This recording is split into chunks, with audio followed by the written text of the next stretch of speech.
নামাজের চেয়েও, রোজার চেয়েও, দান খয়রাতের চেয়েও একটা বড় ইবাদত আছে। এটা কি আমি কি তোমাদের বলবো না?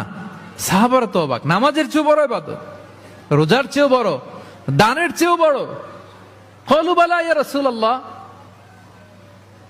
সাহাবারা বললেন অবশ্যই হে নবী, হ্যাঁ আপনি বলেন সেটা কি? বিষ্ণু সাল্লাল্লাহু আলাইহি ওয়াসাল্লাম বললেন ইসলাহু যাতিল বাইন, বিবাদমান দুই গ্রুপকে মাঝখান দিয়ে যে মিলিয়ে দেয়া। নামাজের চেয়েও বড়, রোজার চেয়েও, সাদাকার চেয়েও বড়, মিলায়া দেওয়া। আমরা মনে করি সেজদা দিতে দিতে কপালে দাগ ফেলে দিছি, এটাই তো বড় ইবাদত। এটা তো নিঃসন্দেহে বড় ইবাদত। আমরা মনে করি হজ করতে করতে শেষ করে ফেলতেছি, এটাই বড় ইবাদত। জিকির করতে করতে আমরা দিনরাত এক করে ফেলতেছি, এগুলো তো নিঃসন্দেহে ইবাদত।